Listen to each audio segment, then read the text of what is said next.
city street. Sure enough, there was the pawn shop that Rufus the cat had mentioned. The shop was locked up for the night, but the two mice were just small enough to crawl under the front door. When they climbed onto a cluttered desk and found one of Penny's school books, they knew they were on the right track. Suddenly, the telephone rang. The two frightened mice scurried for hiding places. In stormed an evil-looking woman. It was Madame Medusa. Who could be ringing at this time of the night? Madame Medusa's pawn shop boutique? Hello, boss. Snoops! Don't tell me, Snoops. Let me guess. You found it. You found a diamond.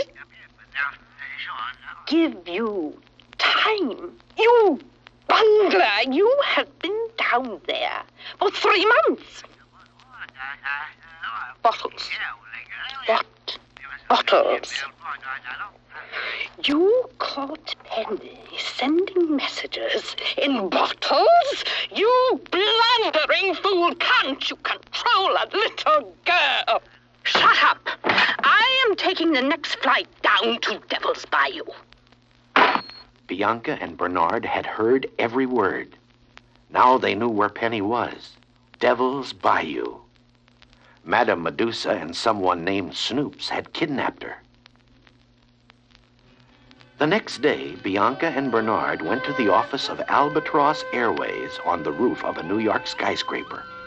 Actually, Albatross Airways was only a small wooden shack filled with leftover airport equipment. Flight, please, 6:45. Oh, no, we missed a flight. You worry too much. You know that flights are always late. Albatross, Flight 13 to Tower. Albatross 13. Now, what did I tell you? We are lucky, Mr. Bernard. Luck? Flight 13? Maybe we'd better take the train. Look, Bud, am I clear to land? Traffic up here is thicker than fleas on a hound dog. But then give him the permission to land. Captain, you have our permission to land. Well, it's about time, Bud. Look, there he is. Doesn't he fly beautifully? Pull up, pull up!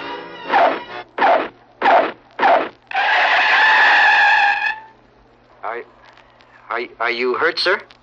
Nope. One of my better landings, Bud. Oh, great. Listen here, Buster. I'm as fit as a fiddle. And you look simply wonderful, Captain. Oh, shucks. Just... All right. It's most important we get to Devil's Bayou. Well, now, will you just keep your shirt on? Flight 13, it's the Wild Blue... This is your captain speaking. Welcome aboard, folks. Fasten your seat belts. No smoking. Just sit back and leave the driving to me. Miss Bianca, be sure it's fastened good and tight. I can't. It'll wrinkle my dress. And here we go!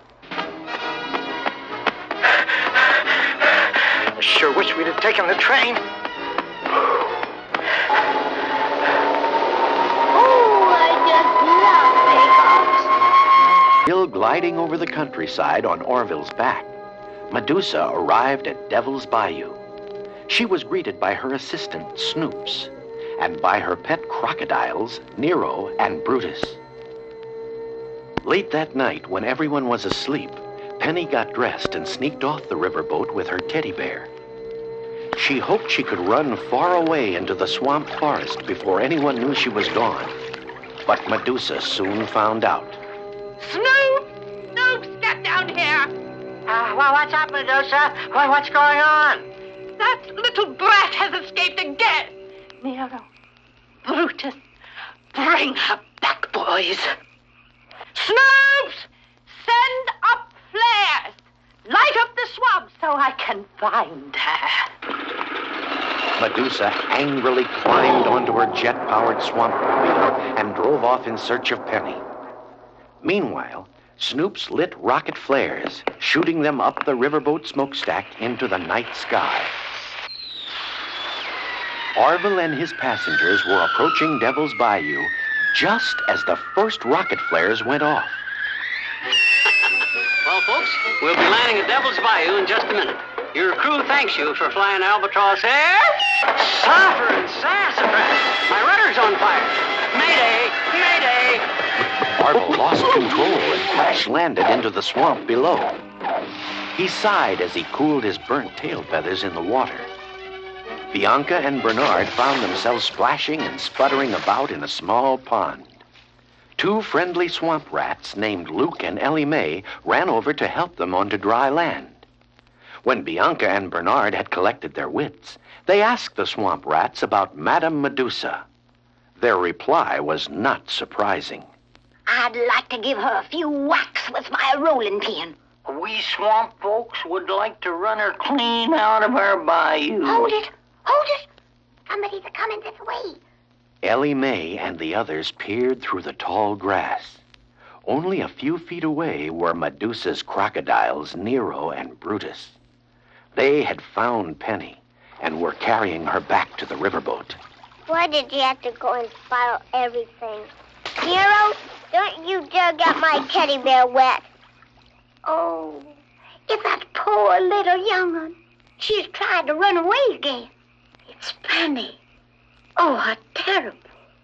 Hurry! We've got to find out where they're taking her. You need a boat. Even Rude's got the fastest boat around here. Even Rude! Wake up! Start up the engine, boy! Floating at the end of a small dock was a leaf boat with a dragonfly perched on the stem. He woke up and buzzed his wings proudly as Bianca and Bernard stepped into his boat. Send Even Rude back as soon